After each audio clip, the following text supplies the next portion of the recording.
Welcome back to Mind Over Markets. I'm glad you're here today because what I'm about to share with you is something that took me years to fully understand. And honestly, it's something the trading world almost never talks about directly. They hint at it, they dance around it, but nobody really comes out and owns it. So today, that's exactly what we're going to do. We're going to talk about boring traders and why they consistently, quietly, almost embarrassingly, make more money than the traders you see posting screenshots on social media, flexing their setups, talking about their massive wins, the guys with the flashy dashboards, the traders who seem like they're living inside a Hollywood movie about Wall Street. Those people look exciting. But here's the thing, exciting and profitable are almost never the same word in trading. And today, I want to prove that to you. So if you've been grinding away, feeling like your trading isn't exciting enough, like maybe you're missing something, like the pros must be doing something more sophisticated than you, this video is for you. Because the truth is almost certainly the opposite of what you've been told. Let's get into it. Part 1. The illusion we've all been sold. Think about how trading gets portrayed in popular culture. You've got movies like The Wolf of Wall Street, where everything is fast, loud, and chaotic. You've got social media traders posting real-time reactions to price movements, screaming into their microphone at 2 in the morning about a trade they just took. You've got YouTube thumbnails with red and green candles, lightning bolts, and in phrases like, "I turned $5,000 into $50,000 in 30 days. That image, that electric, adrenaline-fueled image of what a successful trader looks like, it's been carefully constructed and aggressively marketed to you. And it works, because our brains are wired to pay attention to things that are exciting, things that feel urgent, things that feel like they matter right now. The trading industry, the education side, the course sellers, the signal providers, the platform companies, they all benefit from you believing that trading is exciting. Because if trading is exciting, you trade more. If you trade more, they make more money. It's a very straightforward business model, and you are the product inside of it. But here's the contrarian truth underneath all of that noise. The traders who are actually building long-term wealth through the markets are, without exception, deeply, profoundly, almost aggressively unexciting. Their process is repetitive. Their days are quiet. Their emotional state when they're trading is somewhere between calm and mildly bored. And that is not an accident. That is the strategy. I want you to really sit with that for a second. Because it sounds simple, but it's actually a radical idea when you put it up against everything the trading industry has been telling you. The strategy is to be boring. The edge is in the mundane. The money is in the repetition. And nobody is selling you a course called How to Be a Boring Trader, because that doesn't sell. But it absolutely 100% works. Part 2. What boring actually means in this context. Before we go further, I want to be precise about what I mean when I say boring, because I'm not talking about being lazy. I'm not talking about being passive or not caring. Boring trading is actually incredibly disciplined, and discipline is one of the hardest things a human being can maintain over a long period of time. When I say boring, I mean a very specific set of behaviors. Boring traders have a clearly defined process, and they follow it every single time. Without deviation, without the emotional charge of feeling like this time is different. They take the same trades, manage them the same way, exit them the same way, and then go do something else with their lives. Boring traders don't sit in front of their screens all day watching every tick. Yet they don't refresh their brokerage account 6 times an hour. They don't read every piece of financial news that comes across their feed. They set their criteria, wait for those criteria to be met, execute, and then step away. Boring traders are not trying to catch every move. They understand that the market will always be there tomorrow, that there will always be another opportunity, and that the compulsive need to be in a trade right now is one of the most expensive psychological habits a trader can have. And here's something interesting. Boring trading is actually very hard to do. I know that sounds paradoxical. If it's boring, shouldn't it be easy? The reason boring trading is hard is that it requires you to override some of the most powerful psychological urges we have as human beings. The urge for stimulation, and the urge to feel important, the urge to be doing something, the urge to prove that you're smart and that you were right. Boring trading asks you to sit quietly, do almost nothing most of the time, follow a plan that doesn't make you feel clever or creative, and be genuinely okay with that. For most people, that's one of the hardest things they've ever been asked to do. Part 3. The psychology behind why excitement destroys traders. To really understand why boring works, we need to understand why excitement is so destructive in trading. This comes down to how our brains actually function. When you're excited about a trade, when you feel that rush of anticipation, that tightening in your chest, that sense that this one is going to be big, your brain is releasing dopamine. Dopamine is often described as the pleasure chemical, but it's actually more about the anticipation of reward than the reward itself. It's what drives you toward things. In small doses, in the right contexts, it's incredibly useful. But in trading, a dopamine-driven brain is a liability. When you're chasing dopamine, you're not making cold, rational decisions. You're making decisions designed to get you another hit of that feeling. You start taking trades not because they meet your criteria, but because they feel exciting. You hold losers longer than you should, because closing the trade means accepting the loss. And accepting the loss means losing the dopamine possibility. You take your profits too early on winners, because locking in a gain gives you an immediate hit, even if the trade had much further to run. This is why so many traders are right about the direction of a move but still lose money. The analysis might be correct, but the execution gets sabotaged by the psychological state the trader is in. There's a concept in behavioral psychology called the reward prediction error, the gap between what you expected to happen and what actually happened. Your brain responds to that gap in ways that are very useful in most areas of life, but extremely problematic in trading. When the market does what you expected, you feel smart. You start taking bigger positions. When it doesn't, you second-guess everything, or worse, you double down trying to prove you were right. Exciting traders are riding this psychological roller coaster constantly.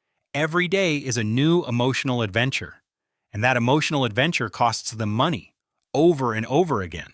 Yet boring traders have found a way to step off the roller coaster, not because they don't have emotions.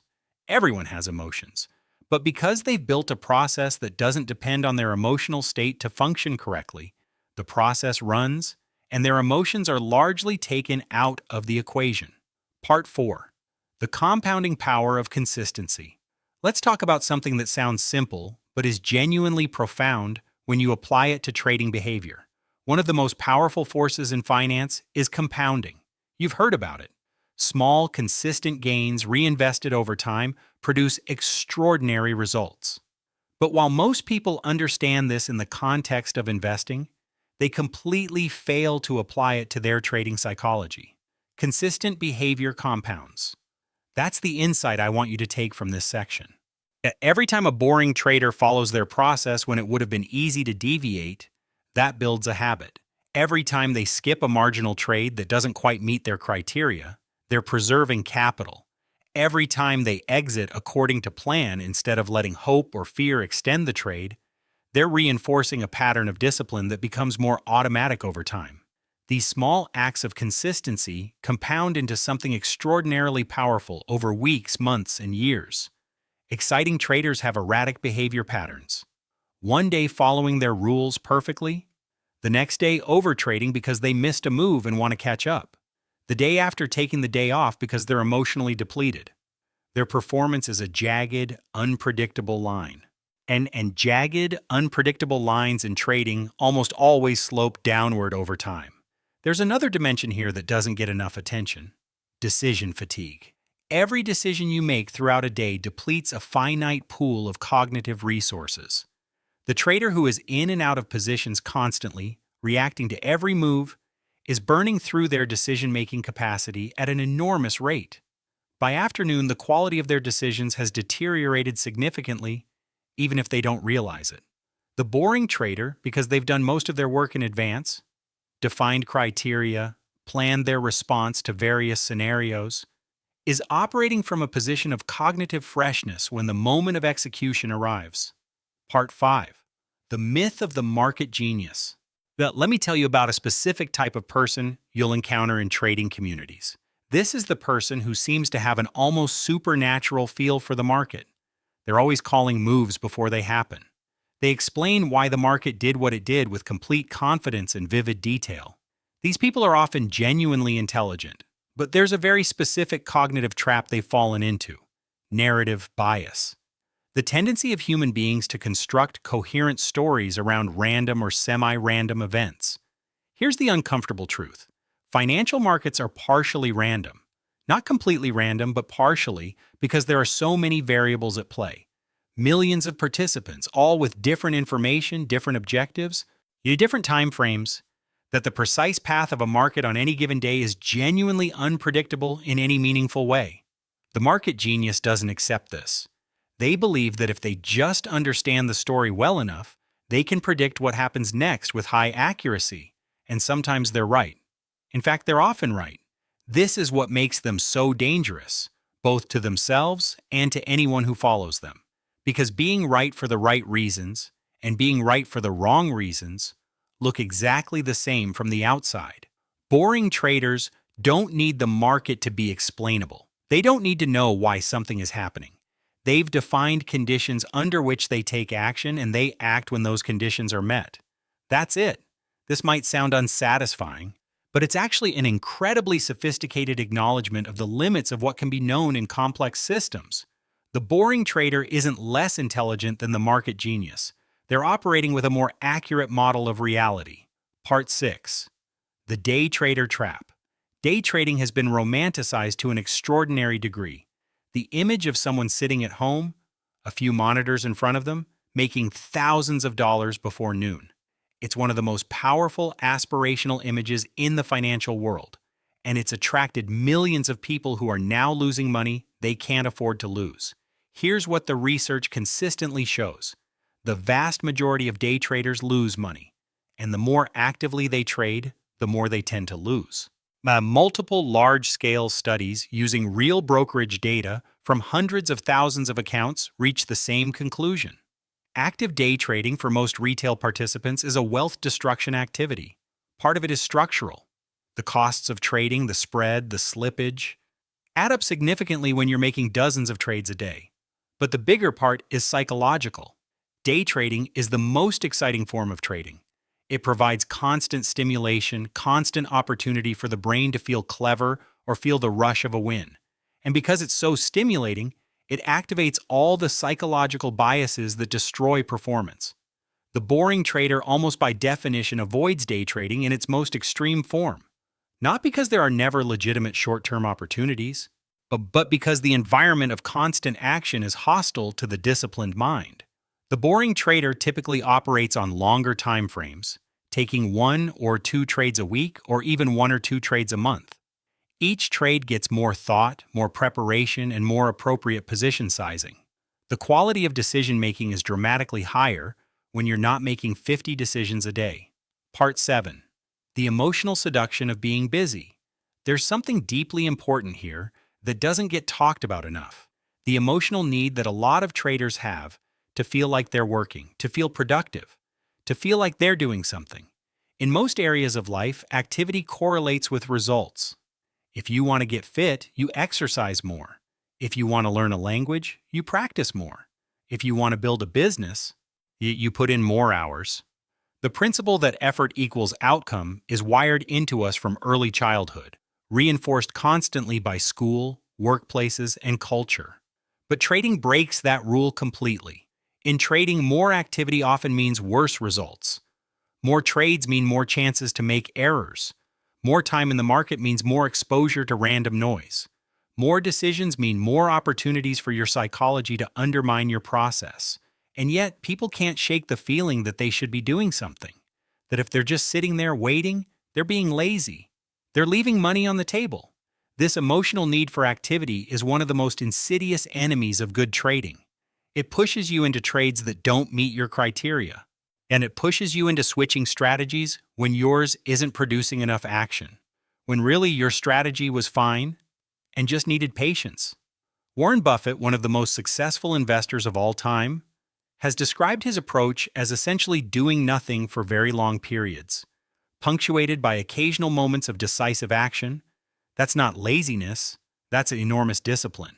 The boring trader understands that the market will not stop functioning if they don't take a trade today, and that patience is not passive. It's an active choice made over and over again against the emotional current that wants them to do something. Part 8. How boring traders handle losses. Here's one of the most revealing differences between exciting and boring traders: how they respond to losing trades. The exciting traders treats every losing trade as a problem to be solved, a mystery to be unraveled, or, in the really destructive version, an injustice to be corrected. They replay the trade obsessively.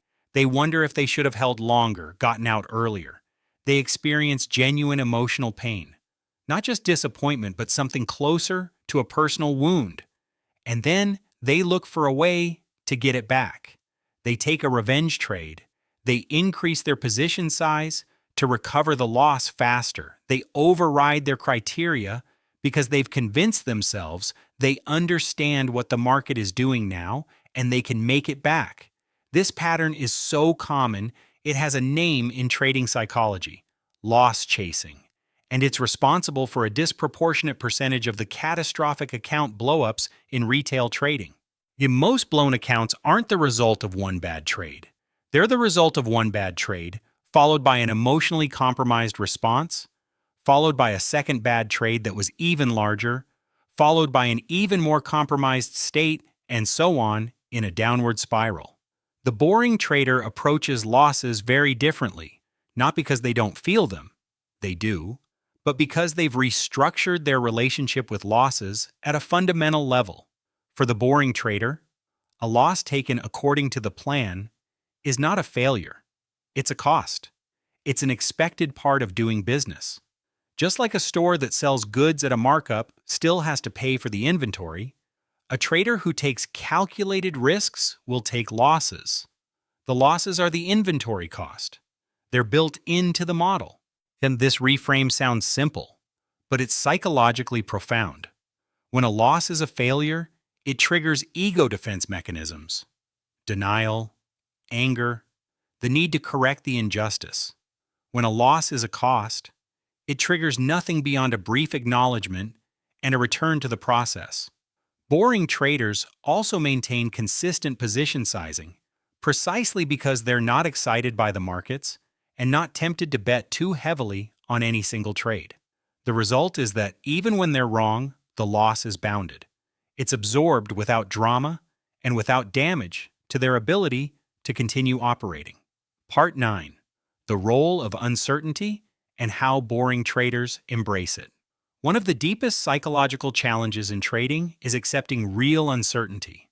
And I mean genuine uncertainty. Not the kind where you say the words, "I accept that markets are uncertain," while privately believing that if you just analyze things deeply enough, you could predict what happens next. True acceptance of uncertainty is rare, and it's uncomfortable, because uncertainty means you can do everything right and still lose. It means that having a great process doesn't guarantee a great outcome on any individual trade. The market doesn't care about your analysis, your intelligence, or how much you need this trade to work. Exciting traders cannot truly accept uncertainty because their whole trading identity is built around the belief that they can figure out what the market is going to do. They're searching for the edge that comes from being smarter or better at reading patterns. Now, uncertainty threatens the very foundation of their self-concept as a trader. Boring traders have a completely different relationship with uncertainty. They accept it not as a problem to be overcome, but as the fundamental nature of the game. They build their entire approach around the assumption that they can't know what any individual trade will produce. What they can know is the expected value of their process applied over a large number of trades. They're not trying to win this trade. They're trying to execute a process that has a positive expected value over time. This is very similar to how professional poker players think. A good poker player doesn't expect to win every hand. They expect to make decisions that have positive expected value given the information available, and they trust that over a large enough number of hands, that positive expected value translates into consistent profit. A single session means almost nothing. The process is everything, This mindset is profoundly liberating once you really internalize it. A loss taken according to plan is a good trade.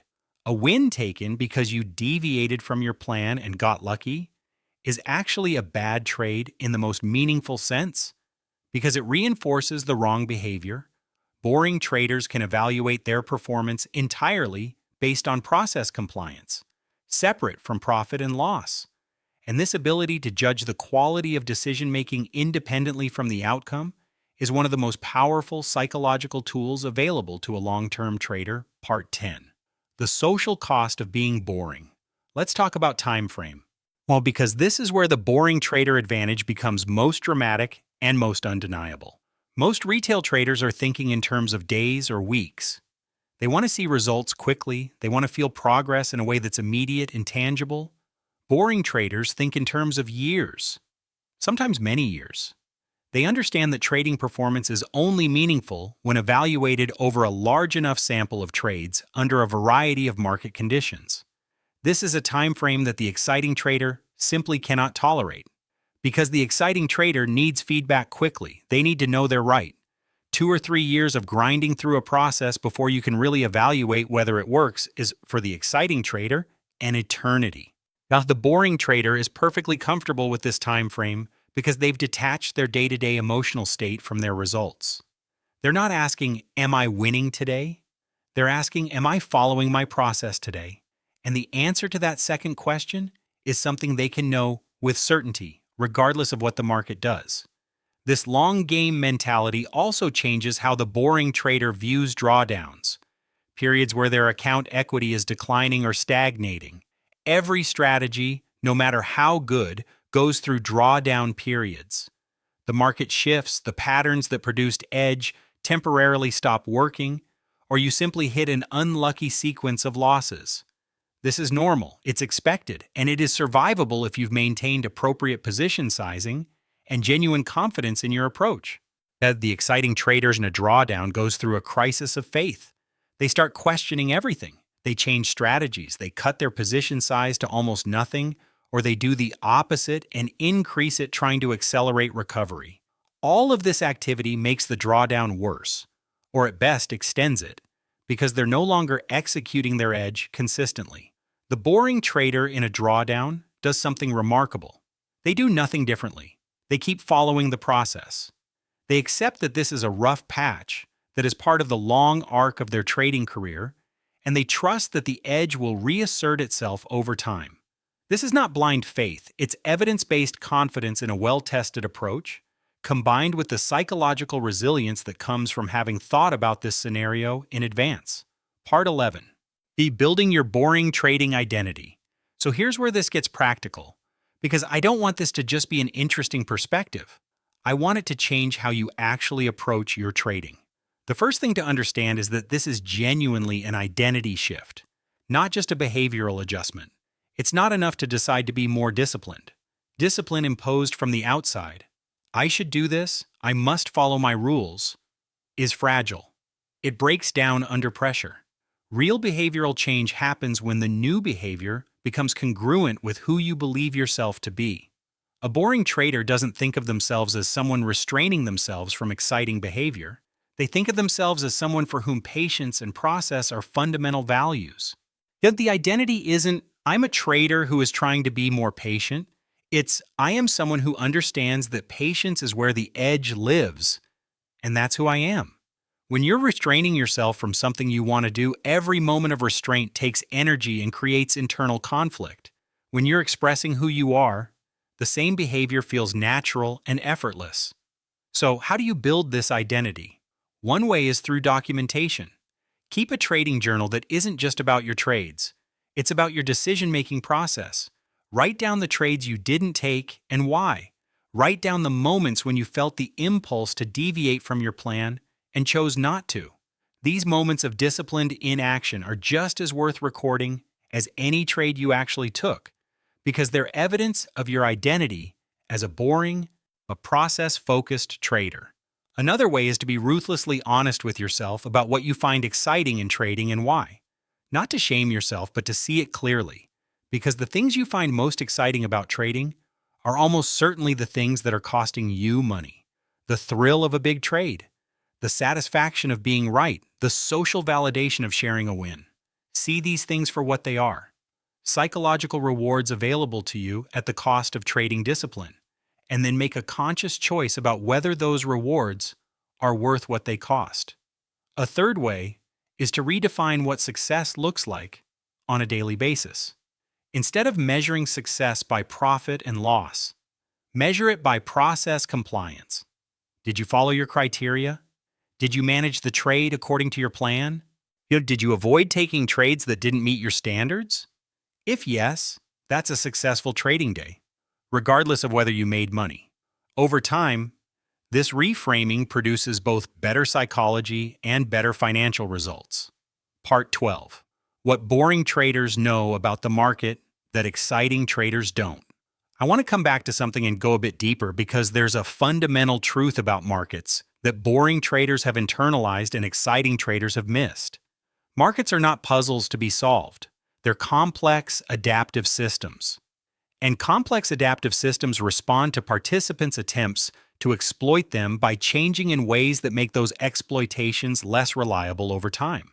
This means that any strategy that works becomes, by the very fact of its working, something that more people try to exploit, which changes the market dynamics and reduces the effectiveness of that strategy. Nothing works forever. No edge is permanent. The market is constantly evolving. The exciting trader's response to this is to keep searching for the next strategy, the next edge, the next insight, to stay ahead of the curve. This sounds reasonable, but it produces a specific failure mode: constant strategy switching. You find something that works, you run it, it stops working, you switch to something new. And in all that switching, you never build up the deep operational knowledge and psychological confidence that comes from really knowing a strategy. The boring trader accepts that their edge is probabilistic and time-limited, and they focus on executing it cleanly for as long as it works. When they do eventually review and adjust their approach, it's methodical and evidence-based, not an emotional reaction to a rough week. There's also something profound that boring traders understand about where retail edge actually comes from. Most of the edge available to retail traders doesn't come from having better information or better analysis than institutional players.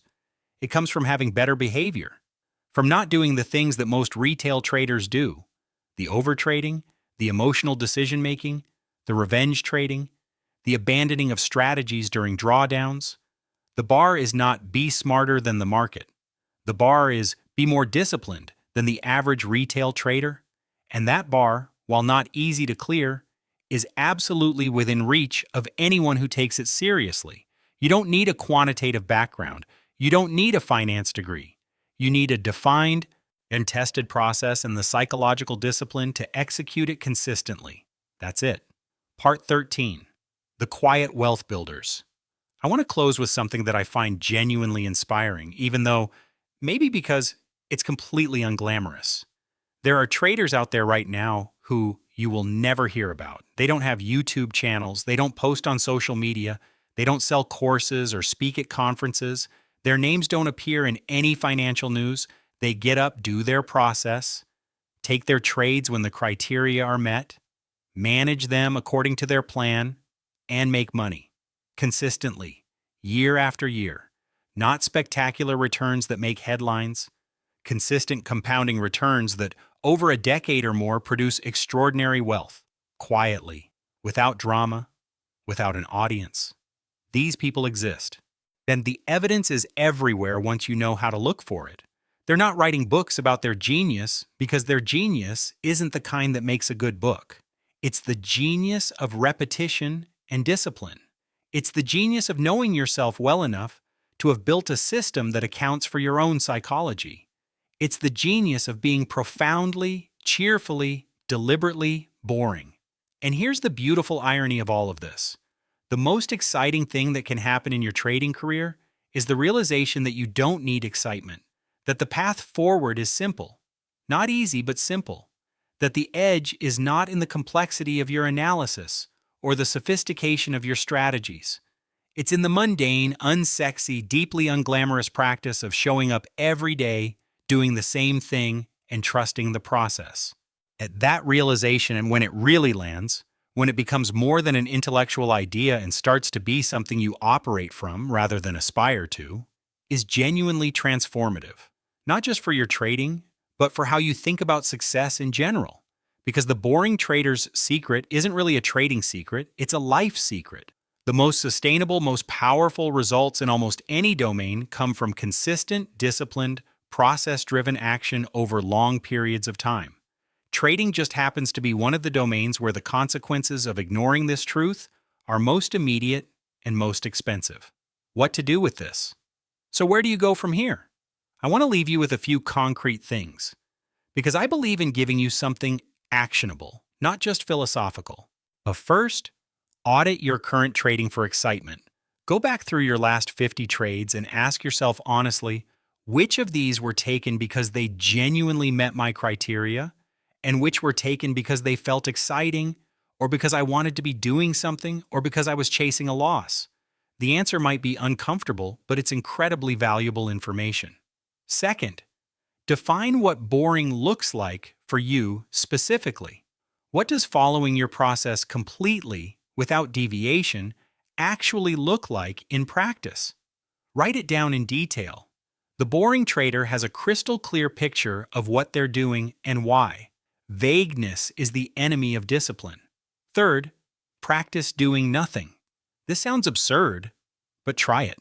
Sit with a live market and actively choose not to trade. Not because there are no opportunities, but because those opportunities don't meet your defined criteria. Get comfortable with the feeling of the market moving and you not participating. That discomfort you feel, that itch to get involved, is exactly the psychological reflex you need to train yourself out of. Fourth, find your metrics of process compliance, not just profit and loss. What does a good trading day look like that has nothing to do with whether you made money? Define it, measure it. Start rewarding yourself internally for process adherence, rather than for outcomes. This is one of the most powerful psychological shifts you can make. And fifth, be patient with yourself in this transition.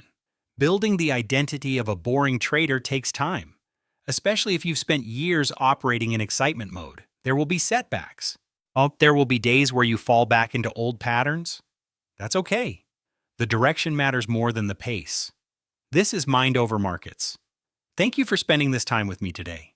If this video shifted your perspective even a little, then it did exactly what I hoped it would do. Hit the like button if you found value here, and subscribe if you want more content that gets into the real psychology of trading, the stuff that actually moves the needle on performance over time. I'll see you in the next one.